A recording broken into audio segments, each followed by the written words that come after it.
विशाल भारद्वाज कहते हैं कि मैं अपनी कहानियों से दर्शकों के मन में सवाल खड़े करना चाहता हूँ। मैं चाहता हूँ कि वो मुझसे सवाल करें, खुद से करें, समाज से करें, उस पर भी करें जो फिल्म का सब्जेक्ट है। इसी सवाल के साथ वो वापस सिल्वर स्क्रीन पर आ रहे हैं। फिल्म का नाम आपको पता ही चल गया होगा, ओ रोमियो। और तो और इस बार वो शाहिद कपूर के साथ काम करने वाले हैं, जिनके साथ वो पहले कमीने, हैदर जैसी कमाल की फिल्में दे चुके हैं। शाहिद कपूर के साथ फिल्म में तृप्ति डिमरी, तमन्ना भाटिया, दिशा पाटनी, विक्रांत मैसी, अविनाश तिवारी और एवरग्रीन फरीदा जलाल भी हैं। पर पता है इस सब के बीच सबसे इंटरेस्टिंग बात क्या है? इस बार ये कोई नॉर्मल लव स्टोरी नहीं है। ये कहानी अंडरवर्ल्ड के डॉन के इर्द गिर्द घूमने वाली है। कथित तौर पर फिल्म सपना दीदी, हुसैन उस्तरा और दाऊद इब्राहिम की असल जिंदगी गैंगस्टर कहानी पर आधारित है। अब हो सकता है आपको पता ही ना हो कि हुसैन उस्तरा कौन था, उसके साथ क्या हुआ था और शाहिद कपूर इस रोल के लिए कैसे फाइनल हुए।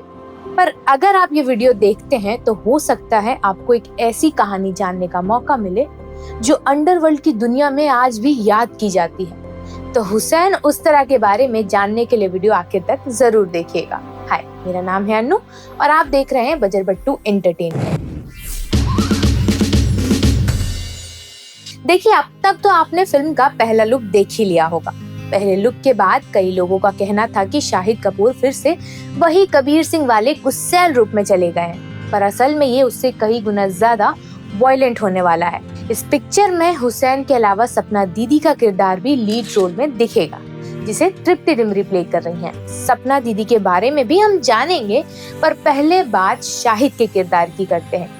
मुंबई की अंधेरी गलियों में 1980 और 1990 के दशक में एक ऐसा नाम गूंजता था जिसे सुनकर बड़े से बड़े गैंगस्टर्स की भी रूह कांप जाती थी। हुसैन उस्तरा, वो शख्स जिसने दाऊद इब्राहिम जैसे खतरनाक डॉन को भी चुनौती देने की हिम्मत दिखाई। टाइम्स नाउ की रिपोर्ट के मुताबिक हुसैन उस्तरा का असली नाम हुसैन शेख था। उस्तरा नाम कैसे पड़ा वो भी एक कहानी है। हुसैन जैदी नाम के लेखक यूट्यूब पर एक सीरीज चलाते हैं जिसका नाम है द सोर्स। इसके तहत वो अलग अलग गैंगस्टर की कहानी सुनाते हैं और उन पर कई जानकारियां भी देते हैं। एक वीडियो में उन्होंने उस्तरा पर भी बनाई थी। वीडियो में वो बताते हैं कि लोग उसे हुसैन उस्तरा इसीलिए बुलाते थे क्योंकि महज 16 साल की उम्र में हुसैन शेख का एक आदमी से झगड़ा हो गया था। उस वक्त उसके हाथ में एक उस्तरा था। उसने गुस्से में आकर सामने खड़े शख्स पर हमला कर दिया। ऐसा कहा जाता है उस आदमी के कंधे से लेकर नीचे तक एक लंबा कट लग गया था।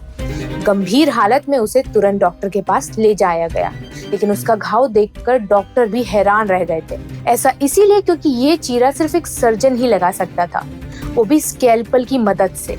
ये इतना खतरनाक था कि इस घटना के बाद से 16 साल का लड़का हुसैन शेख से हुसैन उस्तरा बन गया और फेमस हो गया। फिर उस्तरा ही उसका हथियार बन गया।